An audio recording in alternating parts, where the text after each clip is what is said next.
Welcome to Opinion Time, a new series that allows me to get up on my soapbox and speak my mind about whatever issue I feel like. Today we're going to be talking about piracy. Not the high seas adventure type, but the online intellectual property theft type. Recently, the Australian government introduced legislation that blocked access to websites that provided illegal content, such as torrents or streams, so that when you try to access such websites you get a page that states in a pretty blunt way that you aren't allowed to access it. But what prompted this? High-profile figures in the media here have been agitating for years to have access to illegal distribution of films, television shows, music and software curbed or blocked in some way, because it is impacting negatively on those industries. Australia leads the world in illegal downloads. Yes. Good on us. Yes, we should have it like maybe on our flag. Okay, well, Wolf Creek 2, last time I looked about 4 months ago, 2 million downloads. So that's $20 million stolen from me and my colleagues, of which I would have had a fair hunk of it. What have I got? Zilch, nothing, zero, no money. And it's the only industry in the world you can steal from. I mean, if you could illegally download a ticket, an aeroplane ticket to anywhere in the world from any company you liked, to fly anywhere you wanted to, for nothing, do you think they'd put a stop to it? Yes, they would. But that's what's happening to my industry, and nobody's doing anything about it until recently, and we've all got off our bums, and I've put out a commercial, which I think is very good. We've got to make it uncool. It is uncool. It's not uncool. It's a disgusting, filthy habit. It's stinking, filthy theft.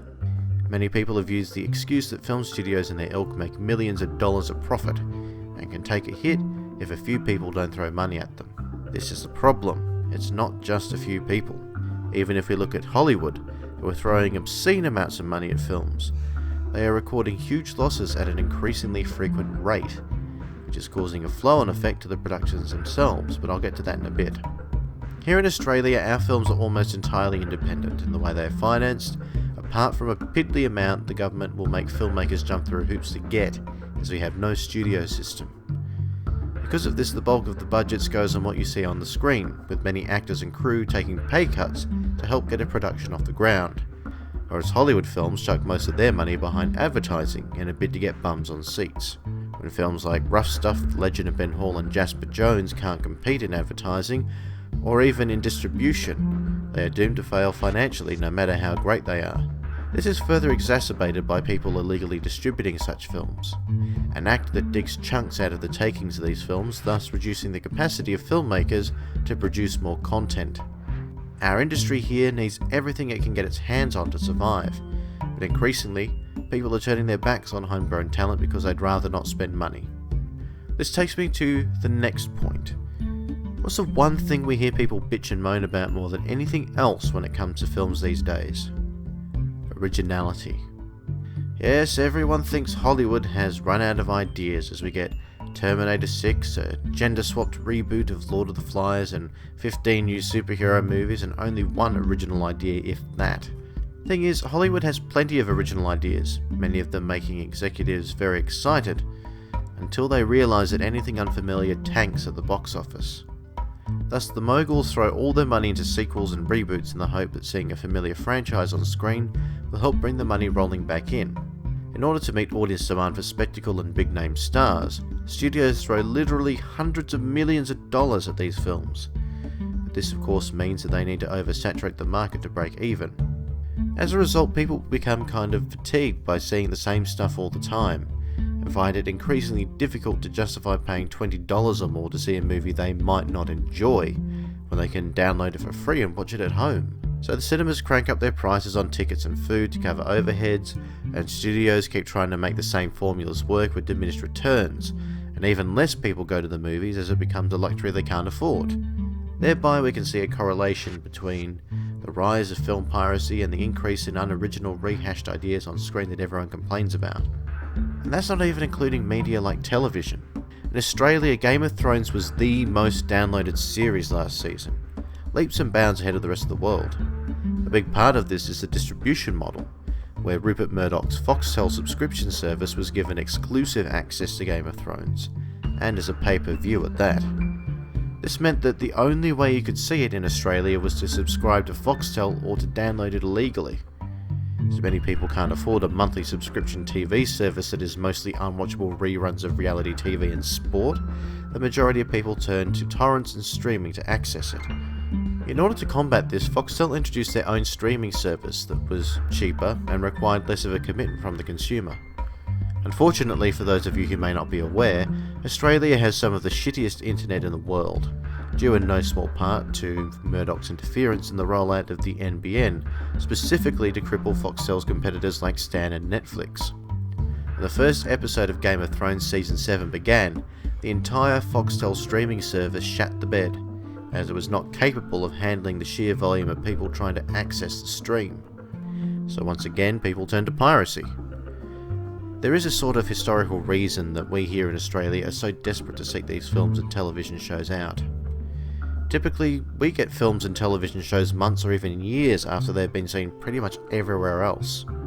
The sense of entitlement is really more or less the frustration of an entire nation, wondering why they are constantly overlooked despite being one of the highest consumers of such content. Piracy means that the internet is now like a supermarket with the back wall missing.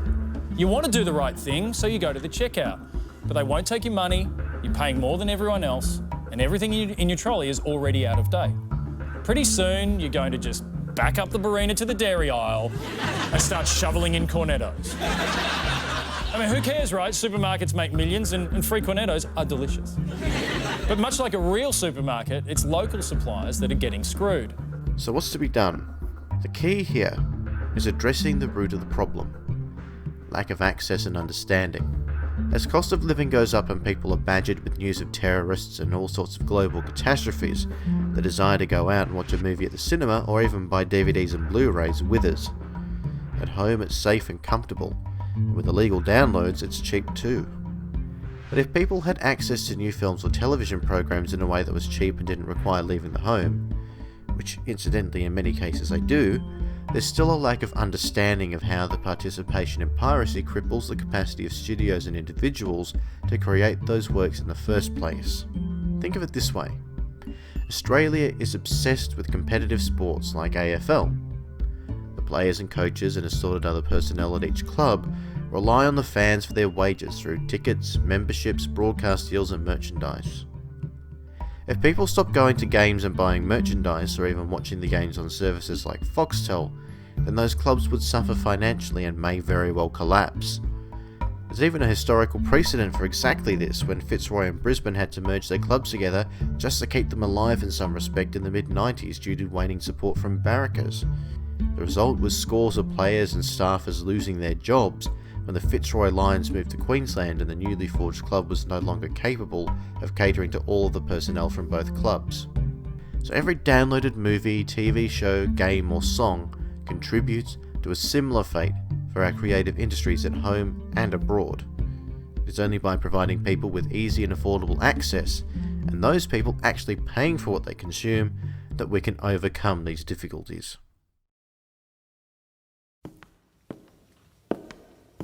I need to talk to you about illegal downloading, because the game's changed. New laws have blocked all major pirate sites. And as for the rest, well, hell of a risk. Could end up with viruses, spyware, stolen credit card details, even identity theft. Seems like a high price to pay after all. Or you could just spend a few bucks, see it on the big screen, high quality DVD, pay TV or online. Choice is yours. Good luck.